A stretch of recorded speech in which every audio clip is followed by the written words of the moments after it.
menunggu rekan-rekan kita yang lain, kita akan mulai sejenak dengan tadabbur Al-Quran.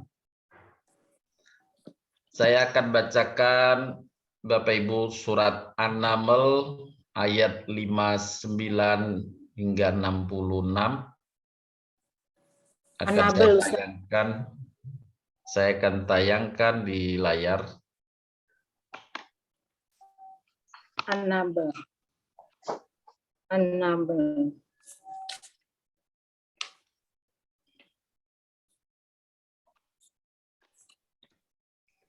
An-Naml ayat ke-59 hingga 66.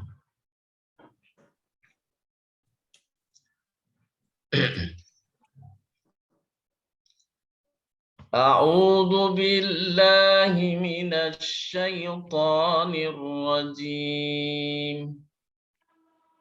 Bismillahirrahmanirrahim. Qulil hamdulillahi wa salamun ala ibadihi alladzina istafa. Allahu khairun amma yushrikun.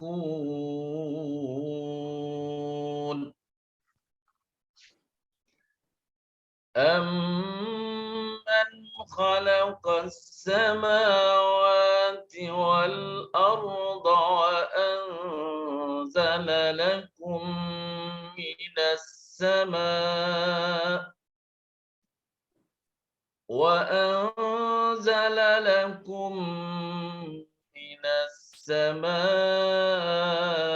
مَاءً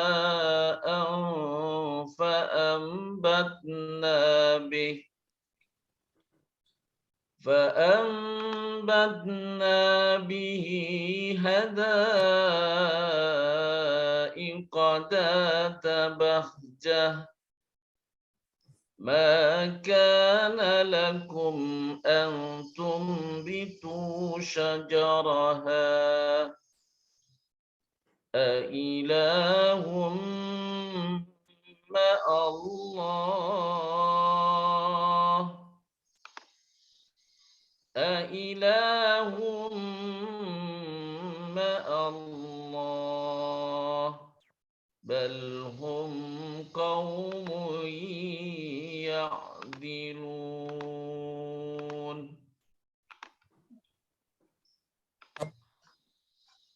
أَمَّنْ جَعَلَ الْأَرْضَ قَرَارًا وَجَعَلَ خِلَالَهَا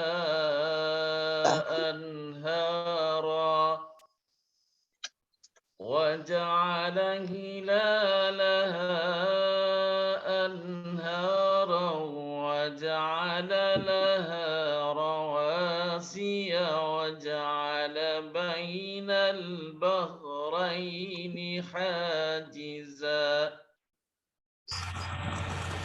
أإله مع الله أإله مع الله بل أكثرهم لا يعلمون. أَمَّن يُجِيبُ المضطر إذا دعاه ويكشف السوء ويجعلكم خلفاء الأرض أإله مع الله أإله مع الله قليلا ما تذكرون.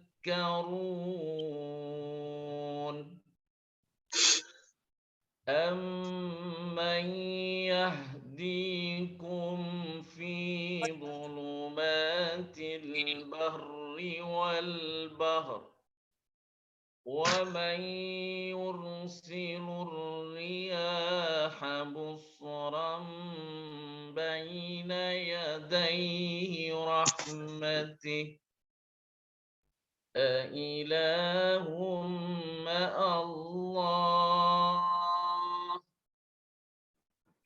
أإله مع الله تعالى الله عما يشركون أمن يبدأ الخلق ثم يعيده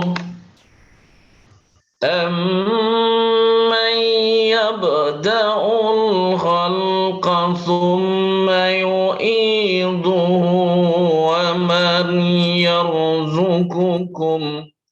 ومن يرزقكم من السماء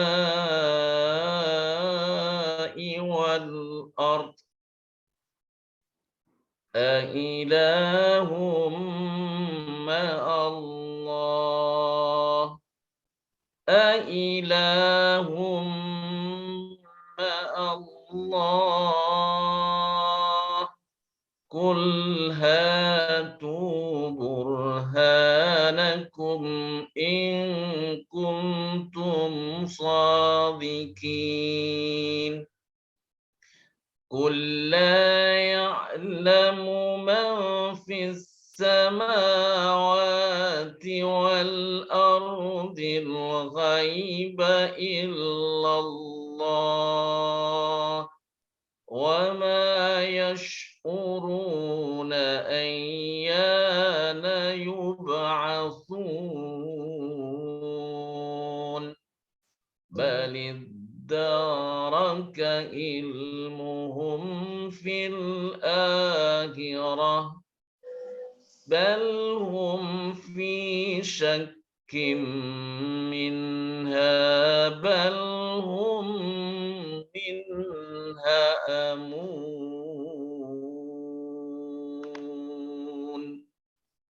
Shadaqallahul Azim.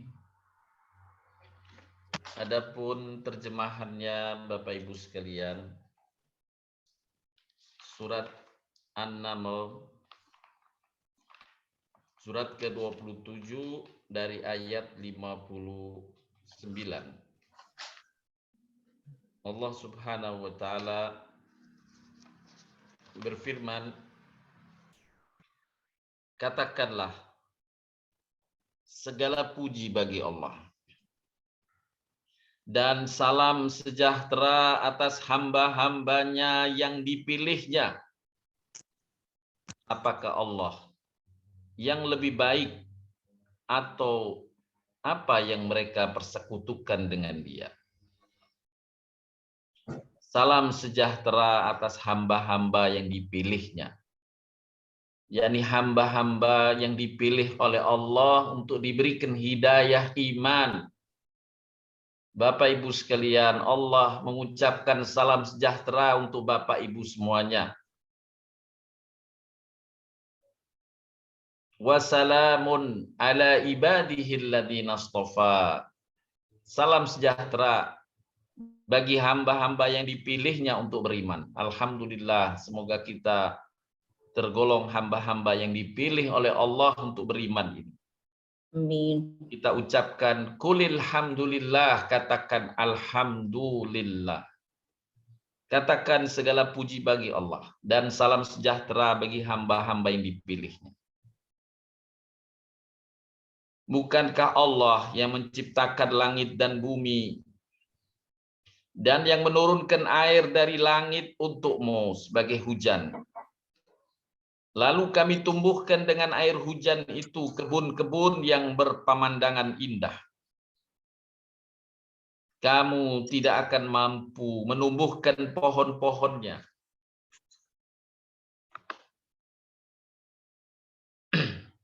Apakah di samping Allah ada Tuhan yang lain?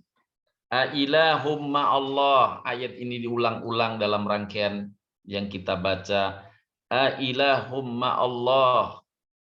Ayat ini berupa, kalimat ini berupa pertanyaan untuk kita merenung. Apakah di samping Allah ada Tuhan lain yang memberikan nikmat-nikmat besar yang menciptakan segalanya ini? Tentu jawabannya tidak ada. Ailahumma Allah, apakah di samping Allah ada Tuhan yang lain? Sebenarnya kebanyakan manusia menyimpang dari kebenaran ini. Mengada-ngadakan Tuhan-Tuhan yang lain.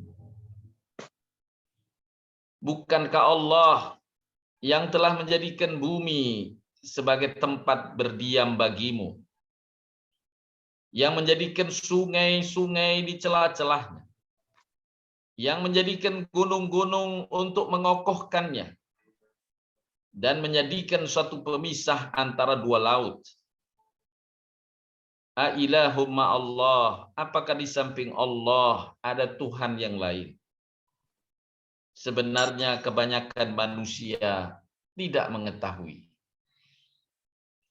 Bukankah Allah yang memperkenankan doa orang yang berdoa saat kesulitan dan menghilangkan kesusahan dan menjadikan kalian sebagai pemakmur-pemakmur bumi? Apakah ada ilah selain Allah? Apakah ada di samping Allah Tuhan yang lain? Sedikit sekali dari kalian yang mengingatnya. Bukankah Allah yang memberi petunjuk kepada kamu dalam kegelapan di daratan dan di lautan? Dan dialah Allah yang mendatangkan angin sebagai kabar gembira sebelum kedatangan rahmatnya berupa hujan. Apakah di samping Allah ada Tuhan yang lain? Maha tinggi Allah terhadap apa yang mereka persekutukan.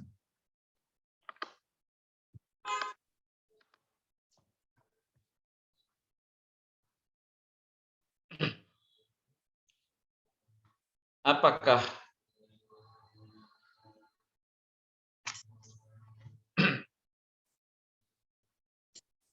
bukankah dia Allah yang menciptakan bukankah dia yang memberi petunjuk kepada kamu dalam kegelapan di daratan dan lautan, yang mendatangkan angin sebagai kabar gembira sebelum kedatangan rahmatnya? Apakah di samping Allah ada Tuhan yang lain? Maha tinggi Allah terhadap apa yang mereka persekutukan. Bukankah dia Allah yang menciptakan makhluk dari permulaannya, kemudian mengulanginya lagi, dan memberi rizki kepadamu dari langit dan bumi? Apakah di samping Allah ada Tuhan yang lain? Katakanlah, kemukakanlah bukti kebenaranmu jika kamu orang-orang yang benar. Katakanlah Muhammad, tidak ada sesuatu pun di langit dan di bumi yang mengetahui perkara yang gaib kecuali Allah. Dan mereka tidak mengetahui kapan mereka akan dibangkitkan. Bahkan ilmu mereka tentang akhirat tidak sampai ke sana. Bahkan mereka ragu-ragu tentang akhirat itu. Bahkan mereka buta tentang hal itu. Shadaqallahul Azim. Bapak Ibu sekalian, itulah tadabbur kita pagi hari ini dari surat An-Naml ayat 59 sampai 66. Semoga Allah limpahkan keberkahan dan semoga kita termasuk apa yang diungkapkan dalam ayat tadi. Qulil hamdulillahi wa salamun ala ibadihi alladhina astafa. Termasuk hamba-hamba yang dipilihnya untuk beriman dengan benar. Dan kita diminta qulil hamdulillah, ucapkan alhamdulillah. Bapak Ibu sekalian, selanjutnya kita akan kaji pada kajian pagi hari ini satu tema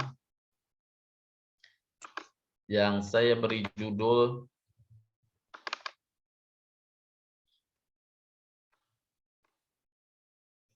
Agungkan Allah dan siar-siarnya, jangan sekali-kali melecehkannya.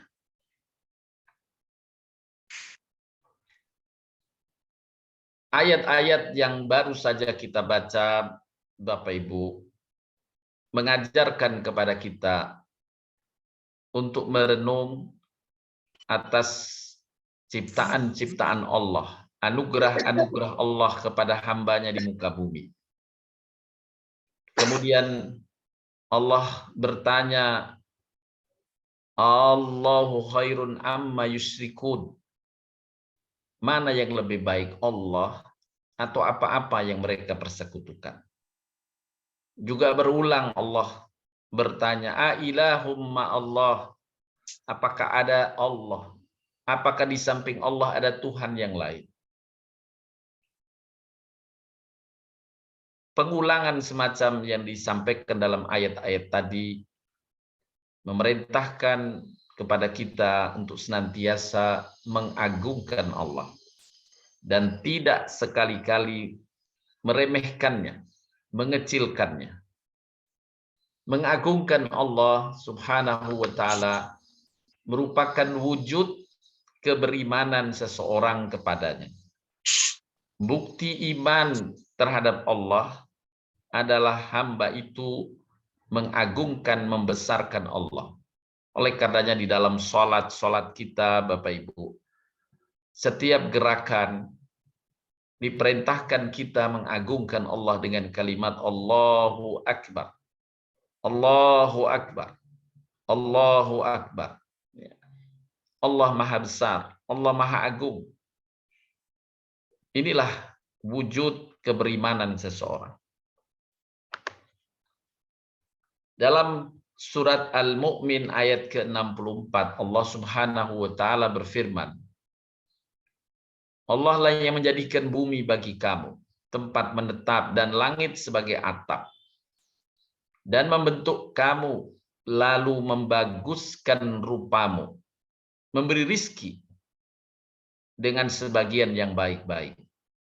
Yang demikian itu adalah Allah Tuhanmu, Maha Agung Allah, Tuhan semesta alam.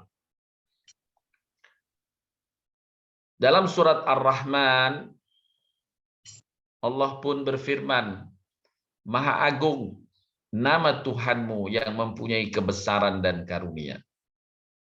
Maha Agung nama Tuhanmu.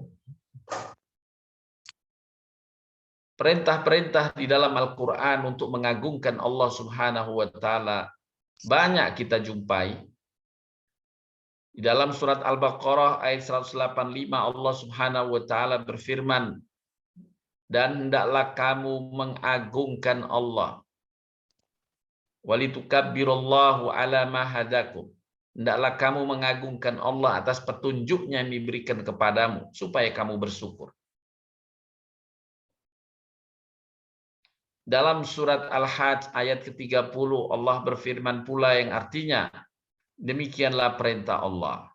Barang siapa mengagungkan apa-apa yang terhormat di sisi Allah, maka itu lebih baik baginya di sisi Tuhannya. Mengagungkan apa-apa yang terhormat di sisi Allah. Bila Allah memang memuliakan sesuatu itu, maka kita pun diperintah memuliakannya pula. Kita sesuaikan dengan apa yang Allah maui terkait dengan apa yang telah ditetapkan oleh Allah. Surat Al-Hajj berkaitan dengan masjid-masjid Allah. Kita karena Allah memuliakannya, kita memuliakan juga, memakmurkannya. Baitullah, Allah memuliakannya dengan memberi nama Baitullah, rumah Allah. Maka kita pun wajib untuk memuliakannya. Rasulullah, maka kita pun wajib memuliakannya. Kitabullah, kita pun wajib memuliakannya dan mengagungkannya. Apa yang Allah tetapkan, apalagi bila hal-hal tersebut disandarkan atau kaitkan dengan nama Allah seperti Kitabullah, Rasulullah, Baitullah. Ya. Ini adalah bentuk seperintah dari Allah untuk kita memuliakan, menghormati, dan mengagungkan dalam rangka mengagungkan Allah Subhanahu wa Ta'ala. Dalam ayat yang lain, demikianlah perintah Allah. Barang siapa mengagungkan siar-siar Allah, sesungguhnya itu timbul dari ketakwaan hati. Bukti takwanya hamba adalah mengagungkan siar-siar Allah. Dia memuliakan apa yang Allah tetapkan sebagai hal yang dimuliakan. Tidak sekali-kali melecehkannya, merendahkannya, atau mencelanya. Dalam ayat yang lain, demikianlah Allah telah menundukkan untuk kamu supaya kamu mengagungkan Allah terhadap hidayahnya kepadamu. Mengagungkan Allah. Berulang kali kita jumpai dalam firman-firman Allah tentang perintah mengagungkan Allah Subhanahu wa Ta'ala. Termasuk di dalam surat Az-Zumar ayat ke-67 Allah berfirman pula yang artinya, dan mereka tidak mengagungkan Allah dengan pengagungan yang semestinya. Padahal bumi seluruhnya dalam genggamannya pada hari kiamat. Langit digulung dengan tangan kanannya. Maha suci Tuhan, maha tinggi Dia dari apa yang mereka persekutukan. Banyak manusia yang tidak mengagungkan Allah dengan pengagungan yang semestinya.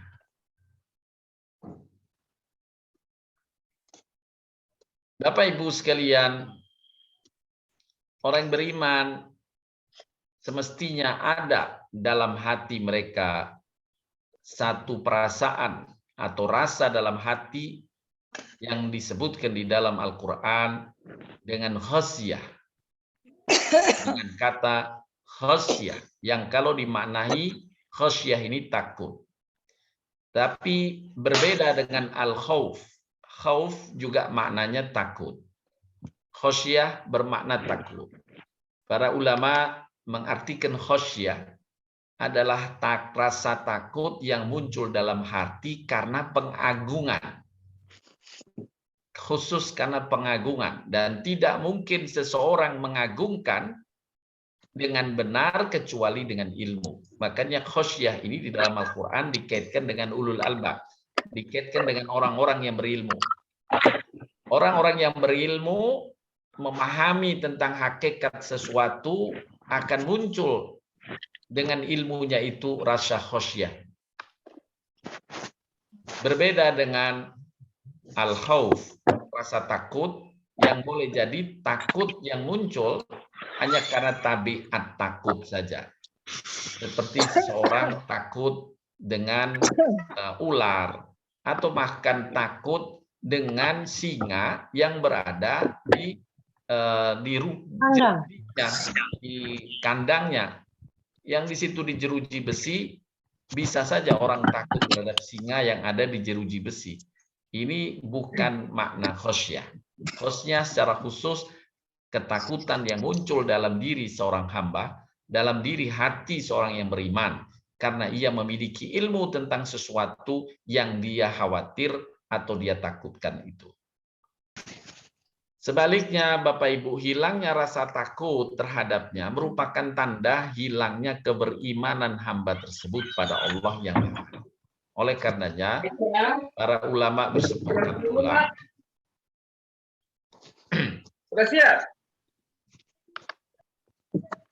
Para ulama bersepakat pula bahwa pelecehan terhadap siar-siar Allah telah menjadikan sebab jatuhnya iman. Gugurnya iman karena pelecehan terhadap siar-siar Allah. Sebagaimana dalam firman Allah yang sebelumnya dibacakan, ayat 32 dari surat Al-Hajj. Demikianlah perintah Allah. Barang siapa yang mengagungkan siar-siar Allah, maka sungguh itu timbul dari ketakwaan hati. Maka kebalikan dari ini, pelecehan terhadap siar-siar Allah adalah timbul karena ketiadaan ketakwaan dalam hati seseorang. Dengan kata lain, Allah tetapkan gugurnya iman seseorang yang melecehkan syiar-syiar Allah. Melecehkan syiar-syiar Allah termasuk dosa-dosa besar, bukan saja dosa besar, tapi dia termasuk pembatal iman. Ya, pembatal iman, sebagaimana pernah materi pembatal iman ini telah kita sampaikan. Di antaranya adalah melecehkan syiar-syiar Allah. Bapak Ibu sekalian, penjelasan dari Imam Ar-Rahib Al-Asfahani terkait dengan kata khosyah. Khosyah adalah rasa takut yang dilandasi dengan sikap mengagungkan. Penggunaan kata tersebut didasari dengan pengetahuan mengenai sesuatu yang ditakuti. Oleh karena itu, kata khosyah dikhususkan dengan orang yang berilmu. Orang berilmu akan muncul dari dalam hatinya khosyah ini. Juga dalam tafsir Al-Marahi, dari penulisnya ulama Syekh Mustafa Al-Marahi, menjelaskan al-khosyah adalah rasa takut yang diiringi pengagungan dan ilmu pada yang kamu takuti. Mengetahui apa yang kamu takuti itu. Oleh karena itu Allah mengkhususkan ulama, yakni ahli ilmu, dengan hal memiliki sifat tersebut, al-khosyah. Sebagaimana firman-Nya dalam surat Fatir dan surat Ar-Ra'du, Allah berfirman dalam surat Fatir ayat 28, sesungguhnya hanya para ulama, ahli ilmu, orang yang berilmu yang takut pada Allah dari hamba-hambanya itu. Orang yang ahli ilmu, ulama di sini. Dalam ayat yang lain, mereka yang takut, yakni khosyah kepada Tuhan mereka, dan takut khauf kepada seburuk-buruk hisaban. Jadi di sini ada al-khosyah dan ada al-khauf. Dua-duanya memiliki makna yang sama, takut, tetapi secara khusus al-khosyah dikaitkan dengan takut yang muncul karena mengetahui hakikat sesuatu dengan benar.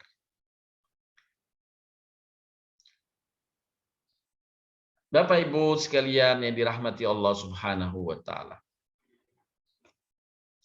Di dalam surat Qaf ayat 32 33 Allah berfirman pula yang artinya, inilah nikmat yang dijanjikan kepadamu, yaitu kepada setiap hamba yang senantiasa bertobat kepada Allah dan memelihara semua peraturan-peraturannya, yaitu orang yang takut kepada Allah yang Maha Pengasih, sekalipun tidak kelihatan olehnya. Dan dia datang dengan hati yang munif, hati yang bersih. Inilah orang yang takut, yakni khosyah, yang mengagungkan Allah sesuai dengan pengagungan yang semestinya. Orang-orang yang menyampaikan risalah-risalah Allah, mereka takut kepada Allah dan tidak merasa takut kepada siapapun selain kepada Allah. Dan cukuplah Allah sebagai pembuat perhitungan. Bapak Ibu sekalian, banyak ayat Al-Quran yang menjelaskan tentang keadaan hati, perasaan hati hambanya yang bertakwa. Dan di antara yang diulang-ulang di dalam Al-Quran adalah sifat khosyah ini. Rasa khawatir dan ingin selalu mengagungkan Allah Subhanahu wa ta'ala. Karena memang Allah memerintahkan sejak awal ketika Allah menurunkan wahyunya. Setelah wahyu pertama yang Allah turunkan dengan Al-Alaq, surat Al-Alaq. Iqra bismi rabbikal ladzi khalaq, khalaqal insana min 'alaq, iqra wa rabbukal akramul ladzi 'allama bil qalam, 'allamal insana ma lam ya'lam. Iqra, bacalah. Ya. Kalimat atau wahyu pertama ini yang diturunkan Allah kepada Nabi-Nya Muhammad Sallallahu Alaihi Wasallam mengajarkan untuk kita menuntut ilmu melalui membaca. Bacalah, yakni tuntutlah ilmu. Setelah Allah menurunkan wahyu pertama surat Al-Alaq yang mengajarkan untuk menuntut ilmu melalui membaca itu, setelah beberapa saat turun wahyu yang kedua, yaitu surat Al-Mudatsir.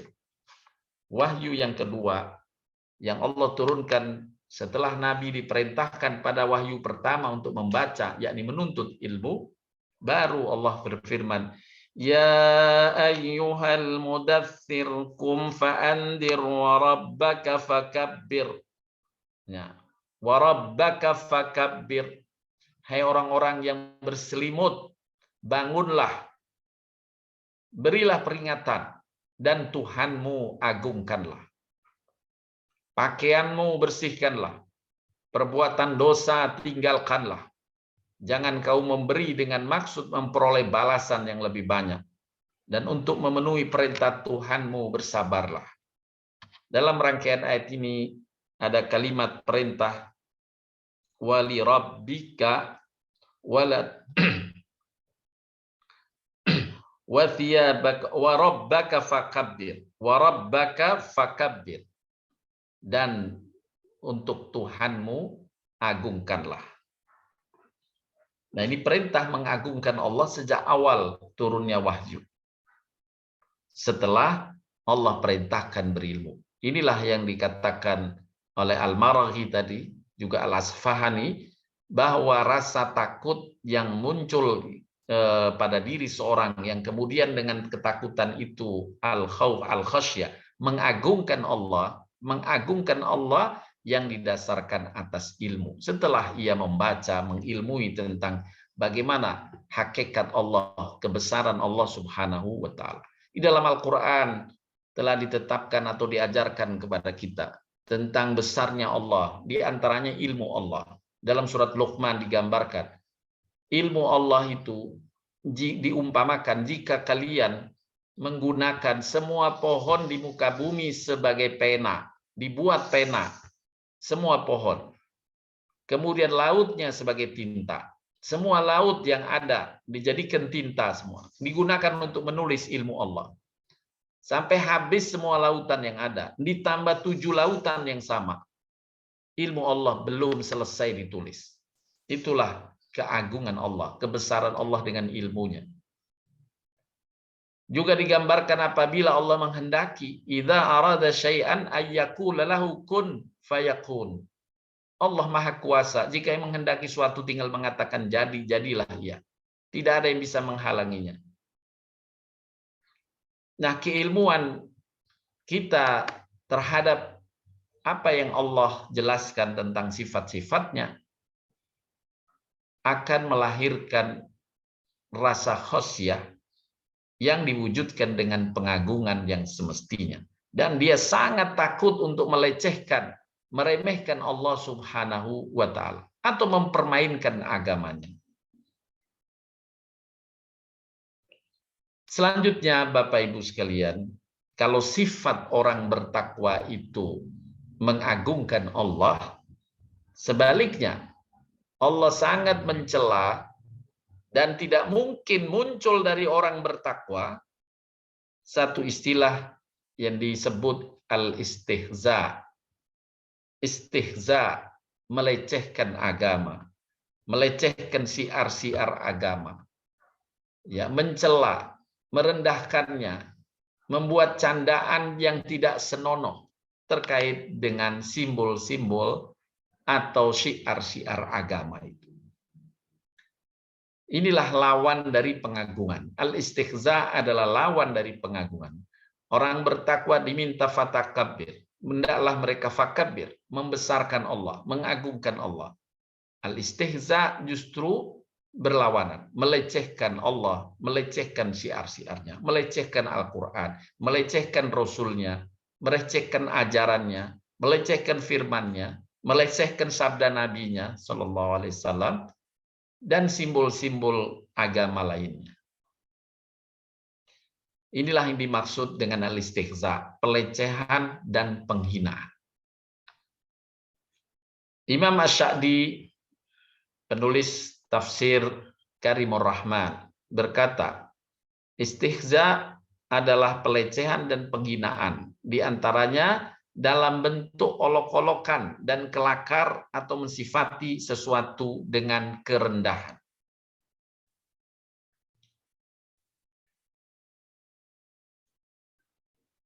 Perbuatan mengolok-olok agama, Bapak Ibu, atau siar-siar agama bukan hanya muncul di masa sekarang, namun sudah terjadi sejak dahulu. Banyak bentuk-bentuk istihza yang dilakukan orang-orang dahulu. Bukan saja kepada Nabi Muhammad SAW. Bahkan diceritakan dalam Al-Quran, istihza ini dilakukan pula oleh orang-orang Yahudi kaumnya Nabi Musa alaihissalam. Di antara pelecehan itu adalah bentuk-bentuk pelesetan menghina agama. Banyak contoh yang dikemukakan di dalam Al-Quran tentang pelecehan-pelecehan agama, penghinaan-penghinaan terkait dengan Allah, Rasul-Nya, dan Al-Quran atau firman-firman Allah Subhanahu wa Ta'ala. Disebutkan di dalam Al-Quran satu contoh pelecehan yang dilakukan oleh kaum Yahudi di masa Nabi Muhammad SAW. Jadi di masa Nabi hidup di Madinah setelah hijrah dari Mekah hijrah ke Madinah. Di Madinah, Bapak Ibu, Nabi SAW berinteraksi di kota Madinah itu ada kaum Nasrani dan ada kaum Yahudi. Nabi SAW dengan para sahabatnya bergaul ya dengan mereka kaum Nasrani dan Yahudi di Madinah itu dengan aman, dengan tentram saja. Ya, mereka menjaga, menghormati mereka Yahudi dari kalangan Yahudi dan kalangan Nasrani. Nabi berinteraksi, berdagang, bertetangga, ya. Bertetangga juga. Ini adalah kehidupan di Madinah saat itu. Nah, orang-orang Yahudi selalu ingin melecehkan Nabi SAW. Selalu melecehkan Nabi SAW. Di antaranya diungkapkan dalam surat Al-Baqarah, ya ayyuhalladzina amanu la taqulu ra'ina wa qulu undurna wasma'u walil kafirina adzabun alim. Hai orang-orang beriman, janganlah kamu katakan kepada Muhammad ra'ina, tetapi katakan unzurna, yakni dan dengarlah, dan bagi orang-orang yang kafir siksaan yang pedih. Kenapa ayat ini turun? Karena pada awalnya para sahabat, kalau Nabi bersabda atau Nabi membacakan ayat Al-Quran, maka mereka menyambutnya dengan kalimat ra'ina pada awalnya. Ya. Nah, dijelaskan dalam ayat yang lain, kenapa sampai Allah menyuruh untuk mereka berkata unzurnya saja, jangan ra'ina. Allah berfirman dalam surat An-Nisa, yaitu orang-orang Yahudi, mereka mengubah perkataan dari tempat-tempatnya. Mereka berkata kami mendengar, ya, ra'ina itu, tetapi kami tidak mau menurutinya. Dan mereka mengatakan dengarlah, sedang kamu sebenarnya tidak mendengar apa-apa. Mereka mengatakan ra'ina dengan memutar-mutar lidahnya dan mencela agama. Sekiranya mereka mengatakan kami mendengar dan menurut, dan mendengarlah dan perhatikan kami, tentu itu lebih baik bagi mereka dan lebih cepat atau lebih tepat. Akan tetapi Allah mengutuk mereka karena kekafiran mereka. Mereka tidak beriman kecuali dengan iman yang sangat tipis. Nah, ini berkaitan dengan kalimat ra'ina. Ra'ina artinya sudilah kiranya kamu memperhatikan kami. Ya, ini ucapan sahabat di awal-awal itu. Ra'ina, sudilah ya Rasulullah engkau memperhatikan kami. Ketika para sahabat menggunakan kata ra'ina ini sebagai adab, ya, sebagai etika saat berjumpa dengan Nabi SAW, orang Yahudi kemudian memakainya dengan menyamarkan ucapan itu dengan kalimat yang hampir sama, nada terdengarnya hampir sama, tetapi mereka mengucapkan ru'una, ra'ina, ru'na. Nah, kira-kira diplesetkan begitu makna kalimatnya, yang artinya ketololan yang amat sangat. Jadi dengan maksud melecehkan Nabi SAW. Ru'na, seolah-olah ra'ina, tapi maknanya sebenarnya ketololan yang amat sangat. Inilah yang menyebabkan Allah murka, kemudian menurunkan ayat mengajarkan kepada orang beriman sejak itu untuk mengganti kalimat adab ya, yang tadi ra'ina dengan kalimat unzurna, sehingga tidak ada kelihatan, tidak lagi dilecehkan oleh orang-orang Yahudi saat itu. Jadi pelecehan ini sudah terjadi pada masa Nabi Shallallahu Alaihi Wasallam. Juga pada dikisahkan dalam Al-Quran, di zaman Nabi Musa, orang-orang Yahudi pun berulang kali menggunakan kata-kata pelecehan ini, plesetan-plesetan terkait dengan ayat-ayat Allah. Di dalam surat Al-Baqarah diungkapkan, dan ingatlah ketika kami berfirman, masuklah kamu ke negeri Baitul Maqdis, dan makanlah dari hasil buminya, yang banyak lagi enak, di mana yang kamu sukai. Dan masukilah pintu gerbangnya dengan bersujud, dan katakanlah hittah, bebaskan kami dari dosa. Hittah ya Allah, hittah ya Allah, bebaskan kami dari dosa ya Allah. Nah, ini perintah Allah kepada Nabi Musa untuk disampaikan kepada para pengikutnya. Ucapkan hittah, niscaya kami ampuni kesalahan-kesalahanmu, ya. Dan kelak kami akan menambah pemberian kami kepada orang yang berbuat baik. Lalu orang-orang itu, kaumnya Nabi Musa sebagiannya, mengganti perintah Allah dengan mengerjakan yang tidak diperintahkan kepada mereka. Sebab itu kami timpakan atas orang yang zalim siksaan yang dari langit, karena mereka berbuat fasik. Nah, apa yang dimaksud mereka mengganti? Mereka mengganti kalimat hittah yang Allah perintahkan dengan kalimat hintah. Ya. Hittah dengan hintah. Ya. Ini berbeda. Jadi mereka sengaja memplesetkan itu kalimat. Ya. Hintah. Apa hintah? Hintah artinya beri kami gandum.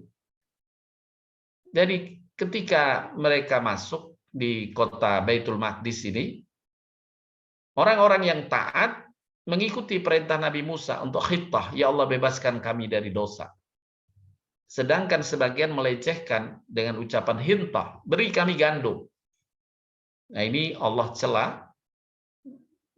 terhadap pelesetan yang mereka gunakan. Inilah bentuk-bentuk pelesetan yang terjadi di masa dahulu, yaitu pada kaum Nabi Musa, juga pada masa Nabi Muhammad SAW dengan ra'ina, dengan ru'una. Ya. Kalau pada Nabi Musa, hintah dengan hintah. Pada masa Nabi Muhammad SAW, orang Yahudi memplesetkan kalimat ra'ina menjadi ru'una, yang artinya tolol. Ya. Padahal ra'ina, perhatikan kami. Ru'una, kalian yang tolol. Nah, ini satu pelecehan yang kemudian menyebabkan Allah murka dan mencegah hamba-hamba yang beriman untuk melakukannya. Kemudian contoh lain pelecehan yang diungkapkan di dalam Al-Quran berkaitan dengan orang-orang Yahudi. Allah berfirman di dalam surat Al-Imran, laqad sami'allahu qaulal ladzina qalu innallaha fakir. Nah, sesungguhnya Allah telah mendengar perkataan orang-orang yang mengatakan sesungguhnya Allah miskin. Nah, ini adalah pelecehan. Sesungguhnya Allah miskin dan kami kaya. Termasuk pelecehan adalah sesungguhnya Allah lemah. Adalah pelecehan. Allah miskin, Allah lemah, ya, apalagi sampai Allah tidak mengikuti perkembangan zaman. Na'udzubillahi min dzalik. Ini semua ucapan pelecehan yang Allah cela, Allah laknat. Sesungguhnya Allah telah mendengar perkataan orang-orang yang mengatakan Allah miskin dan kami kaya. Kami akan mencatat perkataan mereka itu, dan perbuatan mereka membunuh nabi-nabi tanpa alasan yang benar. Ya, ini yang pertama mengungkapkan pelecehan semacam ini adalah Yahudi, ya, yang telah membunuh Nabi Zakaria, telah membunuh Nabi Yahya, dan mencoba membunuh Nabi Isa alaihissalam, dan banyak lagi nabi-nabi yang tidak tercantum di dalam Al-Quran, tapi Nabi SAW menyampaikan banyak nabi-nabi yang dibunuh oleh Bani Israel. Selain membunuh nabi, mereka suka melecehkan para rasul-rasul Allah Subhanahu wa Ta'ala ini. termasuk melecehkan Allah sendiri dengan tadi sesungguhnya Allah miskin. Rasakanlah oleh kalian azab yang membakar nanti. Allah ancam mereka dengan siksaan yang keras. Inilah di antara yang diungkapkan dalam Al-Quran, bentuk-bentuk pelecehan terhadap Allah, Rasul-Nya, dan siar-siar agama. Bapak Ibu sekalian, urusan pleset memelesetkan ini memang awalnya biangnya adalah orang Yahudi. Hendaknya kita berhati-hati dari hal-hal yang memelesetkan dalam urusan siar-siar agama. Kita sering melihat saat ini tersebar di medsos misalnya. Orang yang memelesetkan amalan hari Jumat. Dengan ucapan ingat malam Jumat sunnah Rasul. Ya di medsos itu. Tapi gambarnya adalah gambar wanita. Na'udzubillah min dzalik. Ini adalah bentuk pelecehan terhadap agama. Dan anehnya lagi, yang memposting kaum muslimin sendiri. Merasa tidak sadar dia sebagai guyonan itu. Sabda Nabi SAW itu. Nah, ini adalah bentuk pelesetan yang kita berhati-hati terhadapnya.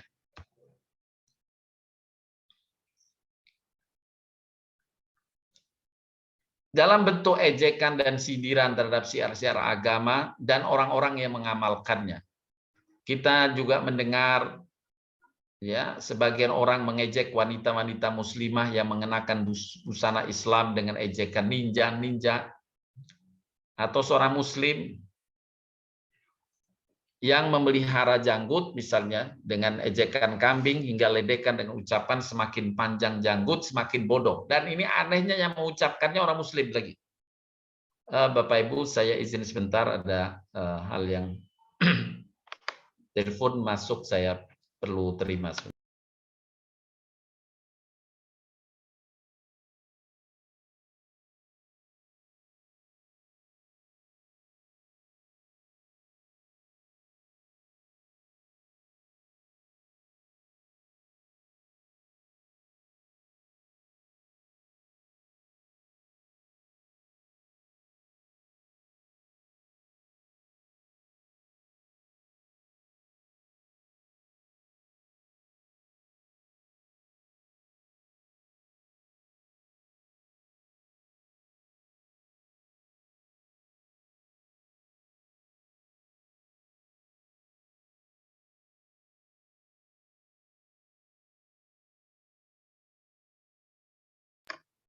Bapak Ibu sekalian yang dirahmati Allah SWT,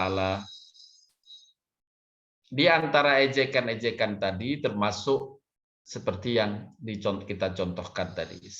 Ada yang sampai mengatakan semakin panjang jenggot semakin bodoh. La haula wala quwata illa billahil aliyil azim. Ini di antara ejekan-ejekan yang sebenarnya menurut firman Allah dan ijma' para ulama menjatuhkan imannya.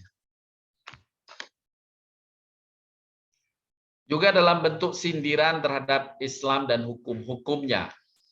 Seperti orang yang mengejek hukum qisas dalam Islam dengan sebutan hukum barbar.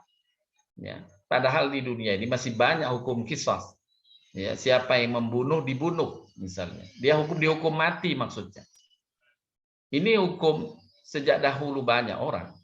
Banyak negara juga yang menganutnya. Islam menganut ini. Siapa yang membunuh dengan sengaja, maka hukumannya dia dihukum mati. Maka banyak orang, sebagian orang terpengaruh dengan hal-hal yang buruk ini, kemudian mencela hukum ini hukum barbar. Kemudian ada yang menyebut Islam agama yang kolot, terbelakang, agama yang zalim, agama yang tidak cocok dengan zaman modern sekarang. Ucapan sejenis ini adalah ucapan pelecehan terhadap siar-siar Allah. Seolah-olah Allah itu zalim. Seolah-olah Allah yang menurunkan syariat itu bodoh. Tidak berilmu. Tidak mengikuti perkembangan zaman. Inilah pelecehan-pelecehan terhadap keagungan Allah Subhanahu wa Ta'ala. Pada zaman Nabi SAW, istihza sering pula dilakukan oleh orang-orang munafik yang mengaku dirinya muslim. tapi dia banyak mencela agamanya sendiri, agama Islam itu sendiri. Sebagaimana disebutkan dalam surat At-Taubah. Allah berfirman yang artinya, orang-orang munafik itu takut akan diturunkan terhadap mereka sesuatu surat yang menerangkan apa yang tersembunyi dalam hati mereka. Katakanlah kepada mereka, teruskanlah ejekan-ejekanmu terhadap Allah dan Rasul-Nya. Sesungguhnya Allah akan menyatakan apa yang kamu takuti. Allah akan menceritakan ejekan-ejekan mereka tentang hakikat ejekan itu kepada Nabi-Nya sallallahu alaihi wasallam, dan Nabi akan mengabarkan pada sahabat-sahabatnya tentang ejekan-ejekan mereka. Dan mereka orang-orang munafik ini takut. Pada dasarnya mereka takut. Sehingga ketika Allah bukakan itu, mereka berkata kepada Nabi, ya Rasulullah, ya Muhammad, saya cuma main-main bersenda gurau saja. Nah, itu karena ketakutan mereka setelah diketahui oleh Nabi Sallallahu Alaihi Wasallam. Nah, Allah turunkan firman tentang apa yang mereka takuti ini. Dan jika kamu tanyakan kepada mereka tentang apa yang mereka lakukan, yaitu mengejek-ngejek agama, tentu mereka akan menjawab, sesungguhnya kami hanya bersenda gurau dan bermain-main saja. Katakanlah, apakah dengan Allah, ayat-ayatnya, dan Rasul-Nya kamu selalu berolok-olok? Tidak usah kamu minta maaf, karena kamu kafir sesudah beriman. Ini karena orang-orang munafik. Allah nyatakan jatuh imannya. Ya, tidak usah kamu minta maaf. Allah tidak butuh maaf darimu, kemaafan darimu itu. Kalau kamu sudah melecehkan syiar-syiar Allah, tidak usah kamu minta maaf. Karena kamu kafir sesudah beriman.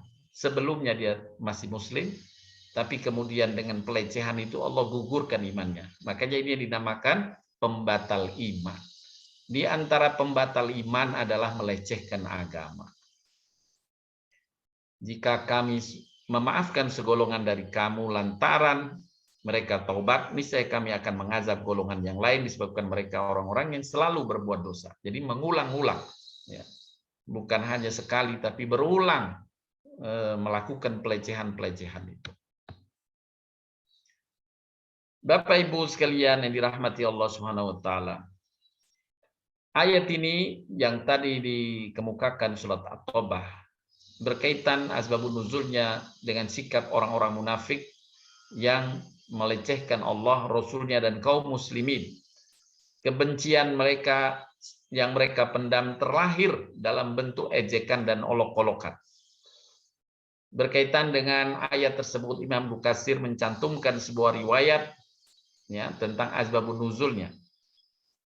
Ia berkata, seorang lelaki munafik mengatakan, menurutku para pembaca Al-Quran hanyalah orang yang paling rakus makannya, paling dusta perkataannya, dan paling penakut di medan perang. Ini ucapan-ucapan mereka, orang-orang munafik, mengomentari terhadap sahabat-sahabat Nabi, termasuk Nabi SAW, dengan celaan semacam ini.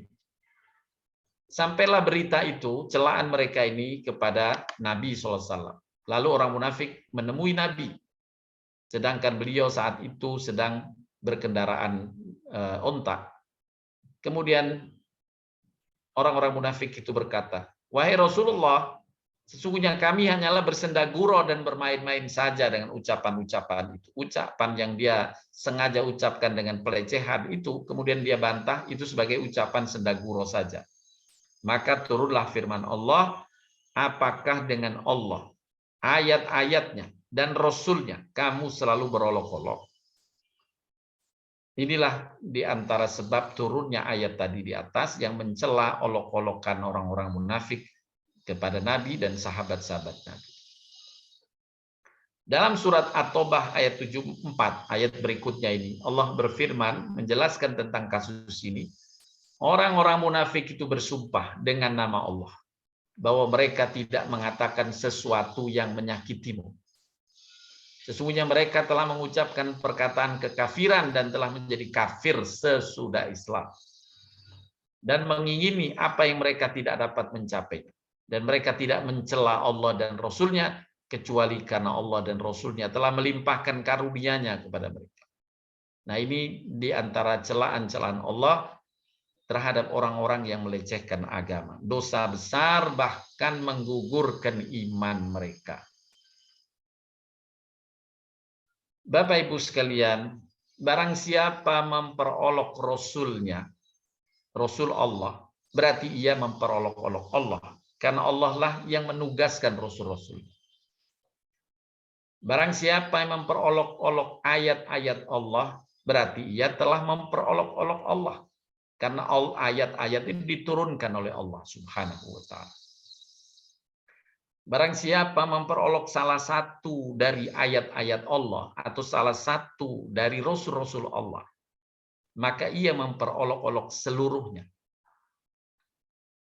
Perbuatan yang dilakukan kaum munafik memperolok-olok Allah dan Rasulnya serta sahabat-sahabat beliau. Maka turunlah ayat yang tadi Allah firmankan dalam surat At-Taubah ayat 74. Bapak Ibu sekalian, Allah perintahkan kepada kita sekali lagi mengagungkan syiar-syiar Allah dan tidak melecehkan syiar-syiar Allah. Allah berfirman, dalika wa man yu'adzim sya'airillah sya'airallah fa innaha min taqwal qulub. Barang siapa mengagungkan syiar-syiar Allah, sesungguhnya itu timbul dari ketakwaan hati. Tanda takwanya hati adalah mengagungkan Allah, menjaga jangan sampai lidah ini terpeleset melecehkan syiar-syiar Allah. Bapak Ibu sekalian, hukum istihza telah disepakati oleh para ulama. Ya. Dosa besar dan hukumnya menggugurkan iman, pembatal iman. Ya. Pembatal iman. Kalau dia tidak segera taubat dengan ucapan pelecehannya, maka imannya sungguh telah gugur. Dia harus bersahadat ulang terkait dengan keimanannya. Itu hukum istihza yang disepakati oleh para ulama. Ia adalah pembatal keislaman. Ya. Di antara pembatal-pembatal itu memperolok-olok agama dan sebagian syiar-syiar agama, meskipun ia tidak mengingkarinya. Meskipun tidak mengingkarinya, arti melaksanakannya perintah-perintah. Misalnya dia sholat, tapi dia mencela sholat. Dia sholat, mencela sholat. Maka hilang pahala sholatnya. Allah tidak catat pahala sholatnya. Imam Ar-Razi berkata, sesungguhnya memperolok-olok agama, bagaimanapun bentuknya, hukumnya kafir. Karena olok-olokan itu menunjukkan penghinaan. Sementara keimanan dibangun atas fondasi pengagungan terhadap Allah dengan sebenar-benarnya pengagungan. Mustahil keduanya bisa berkumpul antara pengagungan dan penghinaan. Demikian juga Imam Al-Jauzi berkata, ayat surat At-Taubah tadi yang dibacakan di atas menunjukkan bahwa sungguh-sungguh atau bermain-main dalam mengungkapkan kalimat kekufuran hukumnya sama. Ya, celaan walaupun diungkapkan dengan senda gurau jatuhnya sama hukumnya. Inilah yang disepakati oleh para ulama. Tidak ada perselisihan di antara para ulama dalam menetapkan hukum ini. Hukum istihza, hukumnya dosa besar dan membatalkan iman seseorang. Imam Asy-Sya'di dalam kitab tafsir Karimur Rahmah, sesungguhnya memperolok-olok Allah, Rasulnya hukumnya kafir, dan dapat mengeluarkan pelakunya dari agama Islam. Karena dasar agama dibangun atas sikap takzim, pengagungan terhadap Allah dan pengagungan terhadap agama dan Rasulnya. Memperolok-olok sesuatu daripadanya berarti menafikan hal tersebut dan sangat bertentangan dengan agama ini. Bapak Ibu sekalian yang dirahmati Allah Subhanahu wa taala. Saya ulang kembali firman Allah berkaitan dengan olok-olok orang-orang munafik ini. Dan jika kamu tanyakan kepada mereka tentang apa yang mereka lakukan, tentu mereka akan menjawab, sesungguhnya kami hanya bersenda gurau dan bermain-main saja. Katakanlah, apakah dengan Allah, ayat-ayatnya dan Rasulnya kamu berolok-olok? Tidak usah kamu minta maaf karena kamu kafir sesudah beriman. Inilah yang disepakati oleh para ulama berkaitan dengan dosa besarnya bersendagurau atau mengolok-olok agama. Bapak Ibu, selanjutnya, di samping tidak boleh mencela Allah, Rasulnya, dan siarnya yang lain, Islam juga melarang celaan terhadap simbol-simbol agama lain, Tuhan-Tuhan agama lain, tidak boleh dicela. Allah berfirman dalam surat Al-An'am, yang artinya, dan janganlah kamu memaki sembahan-sembahan yang mereka sembah selain Allah. Nah, ini enggak boleh. Jadi memaki celaan, memberi buat celaan pula kepada Tuhan-Tuhan, sembahan-sembahan selain Allah. Ini adab yang diajarkan Al-Quran. Jangan kau mencela. Kemudian juga tidak boleh mencela amalan kebaikan dari orang beriman. Allah Subhanahu wa taala berfirman, orang-orang munafik itu yaitu orang-orang yang mencela orang-orang mukmin yang memberi sedekah dengan sukarela dan mencela orang-orang yang tidak memperoleh untuk disedekahkan selain sekedar kesanggupannya. Tidak boleh mencela amalan orang beriman. Ya, misalnya mencela sholat mereka, mencela sedekah mereka yang disebutkan dalam surat At-Taubah ini, mencela sedekah mereka. Orang-orang beriman saat di Madinah ada yang mereka itu tidak punya, miskin, tapi tetap bersedekah. Maka ketika orang-orang miskin di Madinah, orang-orang mukmin bersedekah, orang-orang munafik mencelanya. Ini so amat udah miskin sedekah, maka Allah murka. Allah mencela mereka dan menurunkan ayat ini untuk memerintahkan orang mukmin jangan sampai mengikuti mereka, yakni mencela orang-orang yang beramal soleh. Kemudian juga tidak dibolehkan menyampaikan kata-kata berisi kebencian terhadap apa yang dibawa oleh Rasul Shallallahu Alaihi Wasallam. Walaupun boleh jadi orang itu tetap mengamalkannya. Ya. Orang-orang kafir maka kecelakaan bagi mereka. Allah menghilangkan amalan-amalan mereka. Yang demikian itu adalah karena sesungguhnya mereka benci kepada apa yang Allah turunkan, maka Allah menghapuskan amalan mereka. Benci kepada amalan, maka Allah hapuskan walaupun orang itu mengerjakan amalan itu. Dan Allah tetapkan dia tergolong orang-orang munafik yang Allah gugurkan imannya. Kalau dia berasal dari orang muslim, maka Allah gugurkan imannya. Na'udzubillah min dzalik. Ya, seperti ungkapan sholat nggak ada dalam Al-Quran. Sholat nggak ada perintahnya dalam Al-Quran. Nah, ungkapan ini padahal dia sholat. Allah sudah menyatakan mereka benci pada apa yang Allah turunkan. Maka Allah menghapuskan amalan mereka. Walaupun dia sholat, Allah nggak nganggap itu sholatnya. Nah, ini di antara ucapan-ucapan yang kadang keluar dari orang-orang yang mengaku muslim sendiri. Bapak Ibu, selanjutnya orang yang mengolok-olok, menghina Al-Quran, agama Islam, malaikat, orang-orang beriman, ya, sungguh ini adalah tercela. Menghina salah satu syiarnya seperti sholat, zakat, puasa, haji, tawaf di Ka'bah. Semisal ucapan di antara mereka yang mengatakan misalnya, tidak beberapa waktu yang lalu ada yang mengucapkan, ya, ibadah haji itu hanya memperkaya devisa Saudi Arabia. Na'udzubillah min dzalik. Ucapan ini adalah ucapan menggugurkan iman mereka. Ya. Yang dia tuduh itu Allah Subhanahu wa taala tidak adil. Ya. Karena yang menurunkan ayat haji itu Allah Subhanahu wa taala. Ini ungkapan-ungkapan lecehan, ya, yang anehnya muncul dari lisan-lisan orang muslim, sebagian orang muslim ini. Inilah fitnah akhir zaman. Mereka tidak menyadari sebagaimana Nabi sebutkan, akan datang suatu zaman di mana iman seorang muslim pagi hari masih dia beriman, sore hari ia menjadi kafir. Sore hari masih beriman, pagi hari menjadi kafir. Karena mereka tidak sadar dengan ucapan-ucapan pelecehannya yang menggugurkan iman mereka. Na'udzubillahi min dzalik. Bapak Ibu sekalian yang dirahmati Allah Subhanahu wa taala. Selanjutnya, hendaklah kita memuliakan Allah. Siar-siarnya. Berhati-hati dalam menyampaikan perkataan terkait dengan Allah, Rasulnya, dan siar-siar agama. Ya.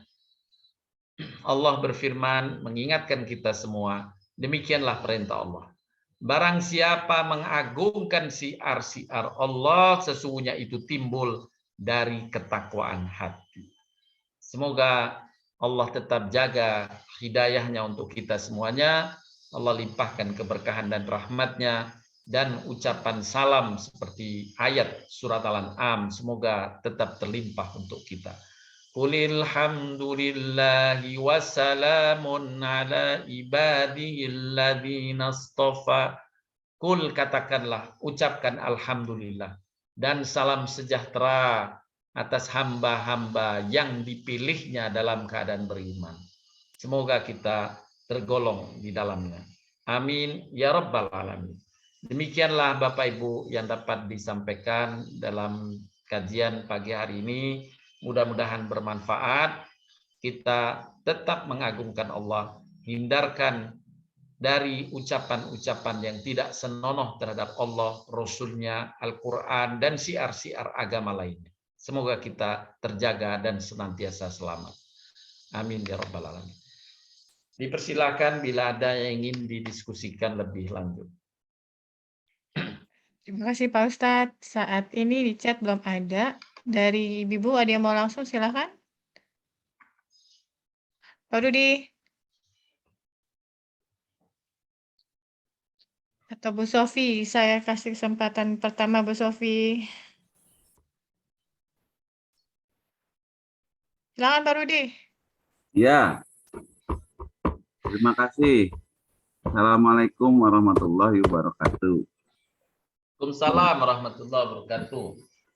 Ya, ini Pak Ustadz berkaitan dengan sunatullah ya, maksudnya Allah memerintahkan surat untuk membaca, di mana artinya dia mencari ilmu, mengilmukan sesuatu, ilmu pengetahuan. Terus berikutnya juga surat untuk katakan tadi surat apa Pak? Ustaz yang Al-Mudatsir. Al-Mudatsir, di mana jadi lupa Al-Mudatsir untuk Allah, mengagungkan. Nah ya. Ya. Nah itu kan sebenarnya kaitan di mana makin kita mempelajari, ini berkaitan dengan seorang dai, seorang apa, katakanlah hamba Allah yang mempelajari agama. Semakin dia belajar agama, semakin tahu perintah dan larangan, semakin dia mengagungkan gitu.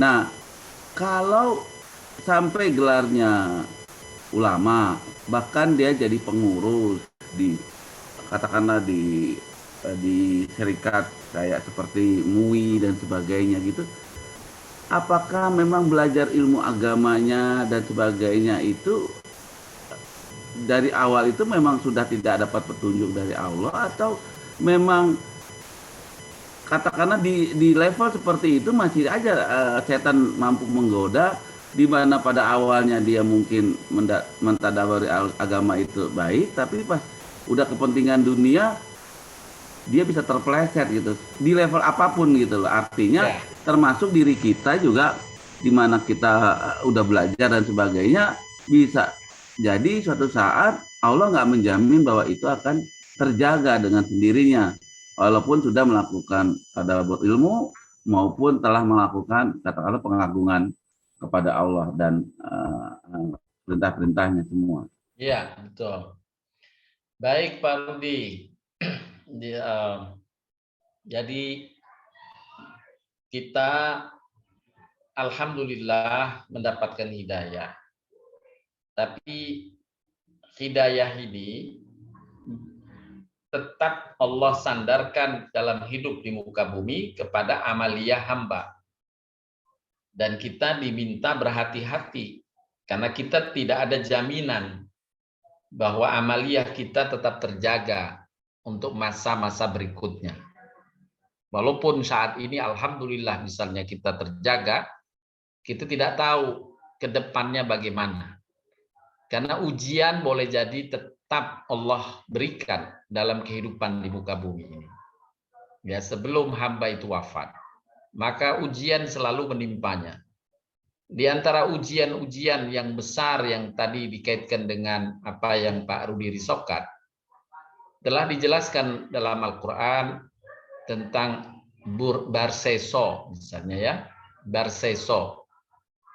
Barseso ini seorang yang ahli ibadah, tapi karena kebodohannya dia terpeleset, ya, terpeleset dari imannya, dari ketauhidan kepada Allah. Yang kedua Bal'am, juga dikisahkan dalam Al-Quran dalam sabda Nabi terkait dengan surat Al-A'raf. Ada Bal'am bin Bawra. Ia orang yang alim, maksudnya mengetahui ilmu agama, tapi ia pun terpeleset karena ketamakannya terhadap dunia.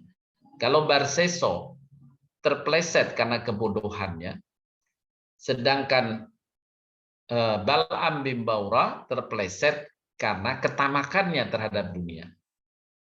Ya, karena ketamakannya terhadap dunia. Kemudian juga Abdullah bin Saba, ya, di masa setelah Nabi SAW wafat.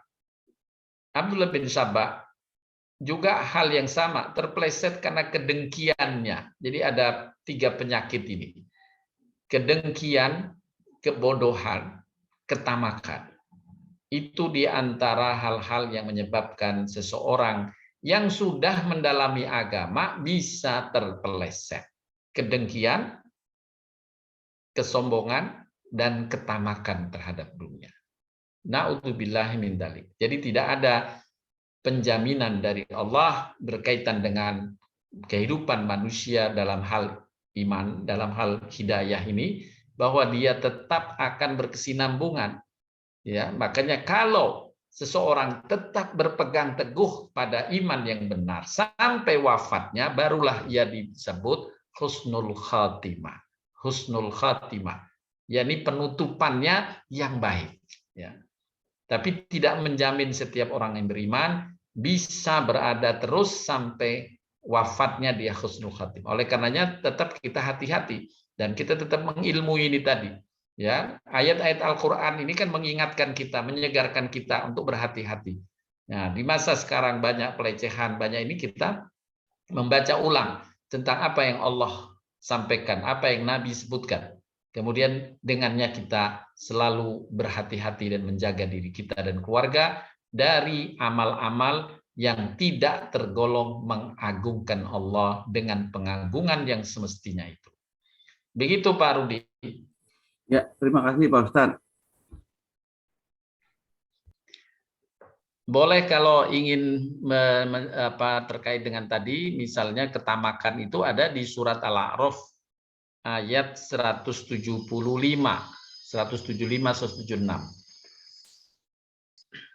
Surat Al-A'raf 175, 176.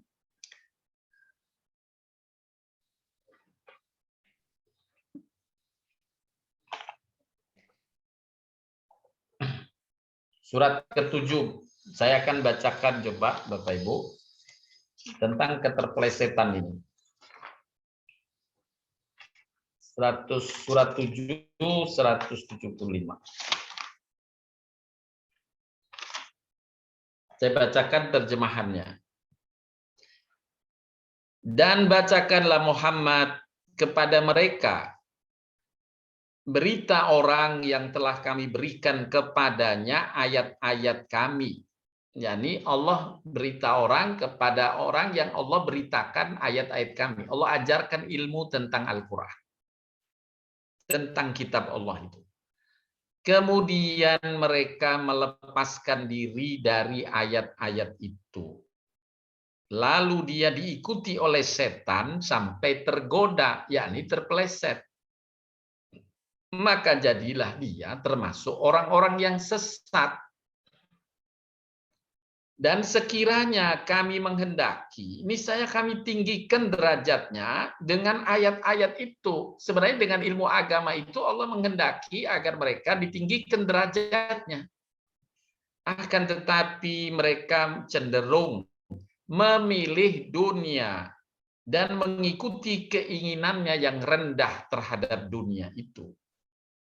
Maka perumpamaan mereka itu seperti anjing. Jika kamu menghalaunya, dijulurkan lidahnya.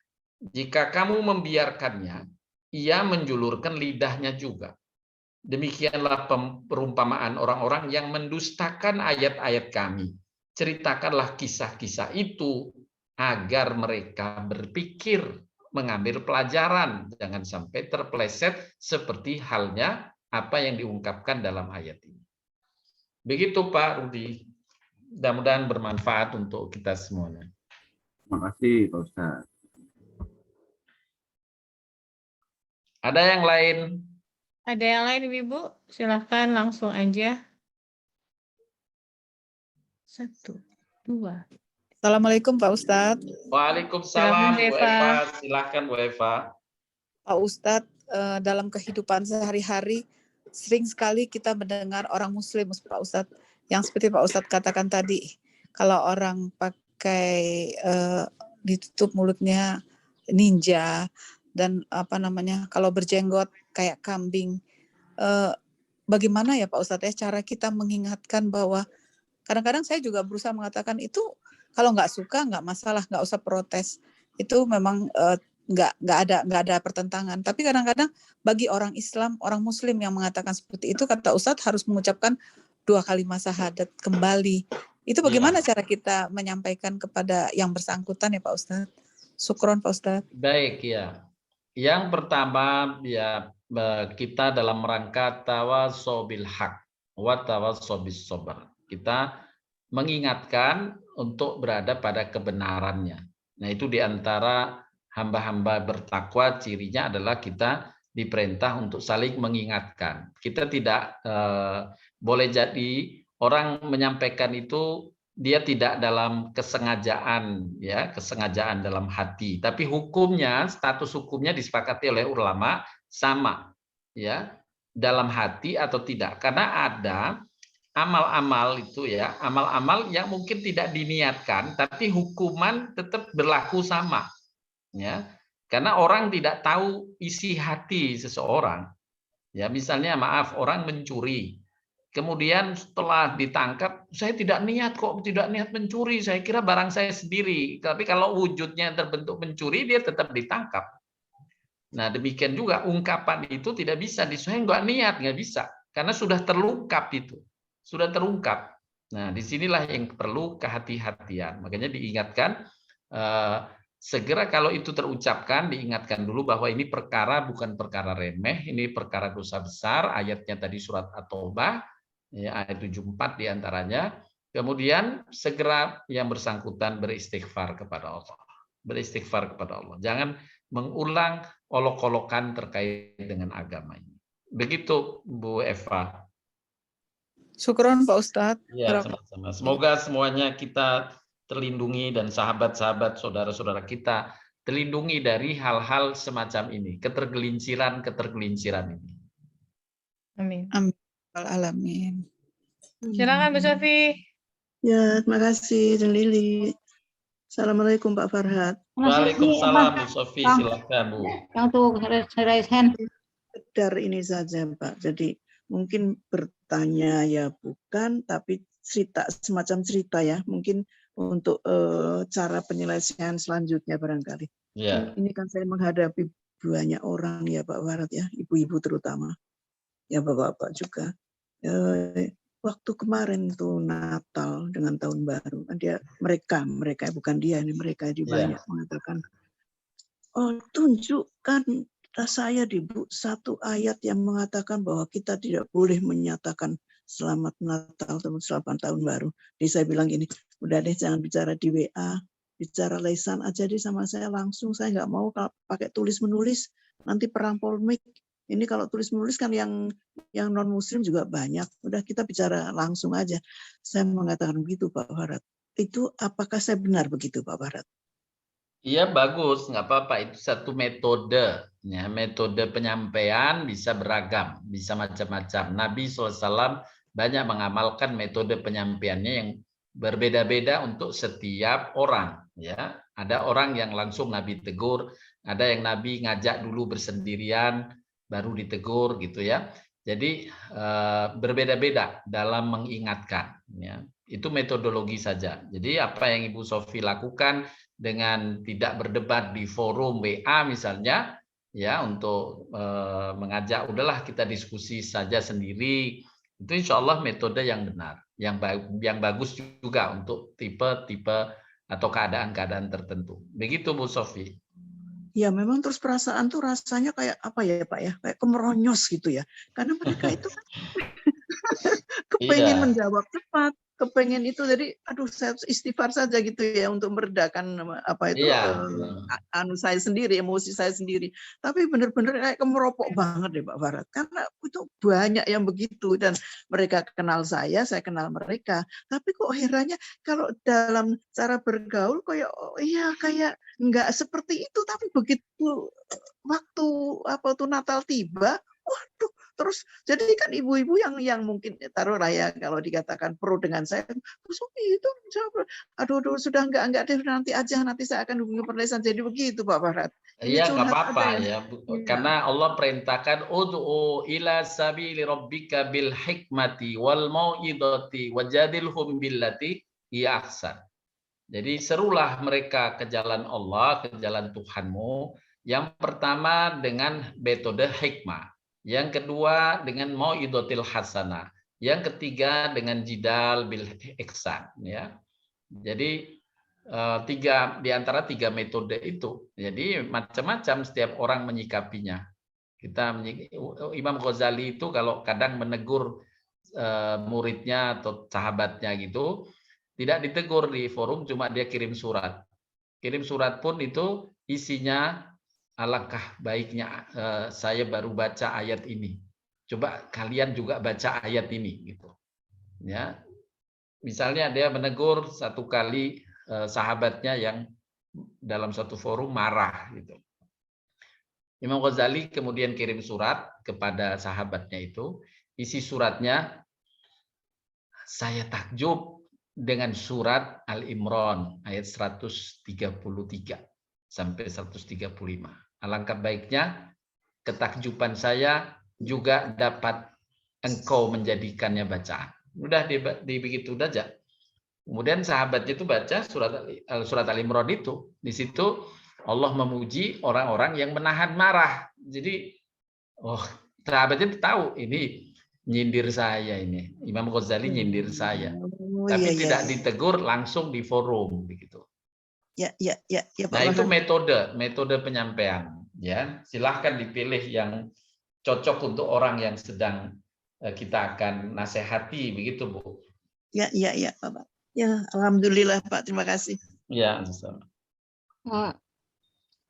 Silakan Bu Nung. Ya, makasih. silahkan. Assalamualaikum Pak Ustadz. Waalaikumsalam. Ini mengenai menegur ini saya Ya. punya saudara itu dia sakit, kemudian dia berobat itu kelihatannya ke orang yang pinter. Terus saya lihat katanya sih di rumahnya tuh ada gambar apa Nyai Roro Kidul apa. Nah saya pikir kalau begitu kan itu syirik, padahal kita tahu sendiri syirik itu seperti apa dosanya Pak Ustadz. Kemudian kalau kita ingin menegur, gimana caranya supaya dia tidak marah? Karena saya pikir pasti marah kalau dikasih tahu begitu kan, karena dia sangat ingin sekali sembuh dan dia percaya gitu. Saya pikir itu gimana caranya ya supaya dia nggak marah. Kemudian yang kedua, kita juga ingin tahu gimana kan banyak sekali itu pengobatan. Apakah dia pengobatan itu syar'i, apakah dia ya semacam syirik lah. Kan katanya ada juga yang pakai setan lah, pakai jin supaya orang bisa cepat sembuh. Itu kan saya pikir itu udah kelewatan, itu udah syirik banget gitu Pak Sud. Baik ya. Mana mengidentifikasinya bahwa itu pengobatan itu orang pintar itu bahwa dia benar gitu, syar'i gitu. Makasih Pak Ustadz. Sama-sama, Bu. Yang pertama adalah tentu dalam pengobatan tadi memang benar ya, di dalam Al-Qur'an dijelaskan itu di surat Al-Baqarah 102. Al-Baqarah 102.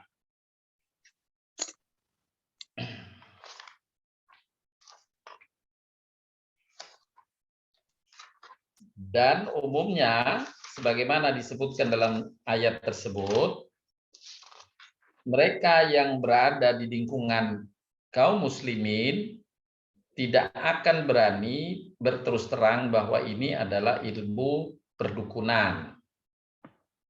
Tapi selalu bertalbis ya, bertalbis. Nah, itu yang Allah ingatkan. Ayatnya cukup panjang, saya ringkaskan saja dari ayat Al-Baqarah 2 bahwa pengobatan itu ada dua. Ada pengobatan dengan sihir, yaitu perdukunan, dan ada pengobatan dengan Al-Qur'an, ya. Dengan Al-Qur'an. Nah, tentu yang dengan sihir ini jelas kesyirikan. Ya, dengan Al-Qur'an itu Nabi mengajarkannya. Nah, bagaimana cirinya? Ya, cirinya apakah dia menggunakan bacaan Quran atau doa-doa dari Nabi Sallallahu Alaihi Wasallam dan tidak menyalahi hal-hal yang terkait dengan sifatnya tatoyur atau hal-hal yang sifatnya khurafat, ya. Jadi kalau itu dia tidak lakukan, ya insya Allah baik-baik saja, misalnya dengan bacaan Quran dan sebagainya. Ini disebut ruqyah, ya. Nah, tapi kalau caranya misalnya ya dengan subhat-subhat ya yang muncul, misalnya harus pakai kembang macam 7 gitu. Kemudian air di 7 sumur. Nah, itu memang ittifaq namanya. Ittifaq ini dari jin. Ittifaq dari jin. Dalilnya disampaikan dalam tafsir surat Al-Jin ayat 6. Al-Jin ayat 6. Surat Jin ayat 6. Surat ke-72 ayat 6. Di mana Allah melarang kita meminta bantuan kepada jin-jin ini, yang jin-jin itu menggunakan syarat-syarat tertentu, ya, seperti harus ngambil dari sumur 7 sumur, air dari 7 sumur, bunga dari 7 bunga. Ya, itu hal-hal seperti itu ittifaq, ya. Ittifaq ini tergolong yang syirik. Jadi harus diteliti. Kemudian bagaimana kita memberi nasihat? Maka tentunya kita periksa dulu, ya, kita tanya dahulu apa sih hakikatnya yang telah dilakukan. Nah, kalau memang sudah ada pakai syarat-syarat seperti itu, sampaikan aja. Ini setahu saya dari ilmu saya, ya, bahwa seperti ini syarat-syarat ittifaq namanya, perjanjian-perjanjian dengan jin.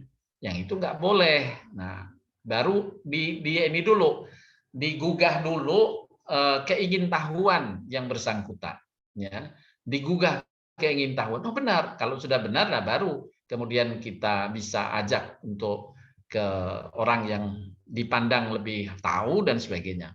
Jadi memang kadang kalau kita menegur langsung, kadang orang itu cepat lari. Kalau kita ingin menyelamatkan dia, boleh dengan metode atau pendekatan-pendekatan yang lebih baik, ya. Itu Bruno yang bisa disampaikan. Baik, makasih Pak Ustadz. Sama-sama. Terima kasih Bibi yang lain. Belum ada lagi Pak Ustadz? Baik. Baik Bapak Ibu sekalian, saya ingin tambahkan sedikit berkaitan dengan istihza tadi, ya, pelecehan, menyangkut tentang ungkapan bahwa Allah meminta tolong itu menunjukkan kelemahan Allah. Sama sekali tidak. Seperti Allah menyuruh kita bersedekah, yang dimana orang-orang Yahudi menuduh Allah miskin dengan mengatakan, ya kalau Allah kaya ngapain nyuruh-nyuruh kami bersedekah, Allah aja yang ngasih. Nah, itu ungkapan orang-orang Yahudi ketika menuduh Allah itu miskin. Padahal Allah menyuruh kita bersedekah, ya, untuk memberi kesempatan meninggikan derajat hamba itu. Bukan karena Allah miskin, Allah sengaja memberi kesempatan, silakan kamu. Allah perintahkan itu.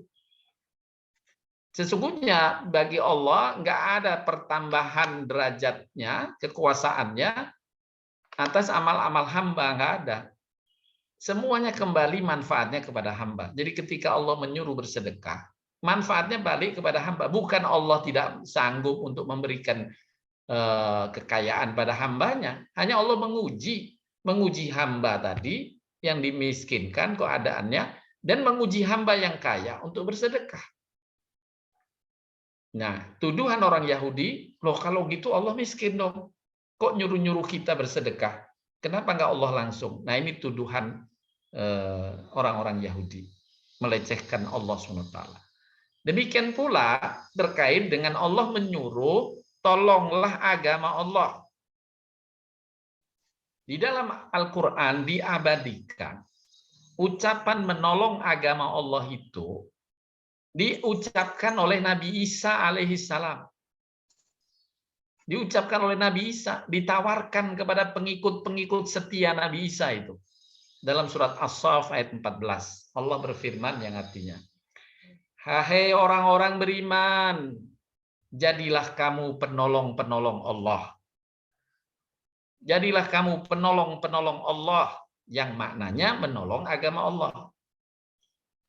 Sebagaimana Isa putra Maryam telah berkata kepada pengikut-pengikutnya yang setia, siapakah yang akan menjadi penolong-penolong Allah? Siapa yang akan menjadi penolong-penolong Allah? Kata Isa ibnu Maryam. Jadi ucapan Nabi Isa ini dinukil oleh Allah dalam Al-Quran, diabadikan dalam Al-Quran. Nabi Isa berkata kepada murid-muridnya yang setia, siapa yang akan menjadi penolong-penolongku untuk menegakkan agama Allah? Pengikut-pengikut setia itu berkata, kamilah penolong-penolong Allah. Nahnu ansarullah, kalimatnya. Nahnu ansarullah. Nahnu kami. Ansarullah, penolong-penolong Allah.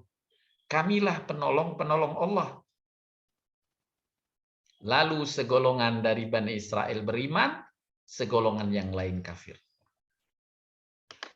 Maka kami berikan kekuatan pada orang yang beriman terhadap musuh-musuh mereka, lalu mereka menjadi orang yang menang. Nah, jadi perintah menolong agama Allah memang benar dalam Al-Quran. Ya, sejak Nabi Isa, Allah telah ungkapkan bahwa Nabi Isa mengucapkan hal yang sama. Jadilah penolong-penolong agama Allah. Nabi Muhammad juga mengucapkan yang sama. In tansurullah yansurkum. Jika engkau menolong Allah, Allah akan menolongmu. Nah, ini tidak sama sekali menunjukkan kelemahan Allah. Siapa yang menuduh Allah lemah, dia telah melecehkan agama. Ya, melecehkan Allah Subhanahu wa taala. Nah, ini tadi ada yang melecehkan Allah miskin, ada yang melecehkan Allah itu perlu ditolong, ya. Seolah-olah Allah perlu ditolong. Ini semua adalah ungkapan-ungkapan pelecehan. Inilah yang ingin saya tambahkan, Bapak Ibu sekalian, mudah-mudahan bermanfaat. Saya cukupkan, wabillahi taufiq wal hidayah. Subhanakallahumma wa bihamdika asyhadu an la ilaha illa anta astaghfiruka wa atubu ilaik. Wabillahi taufiq wal hidayah. Assalamualaikum warahmatullahi wabarakatuh.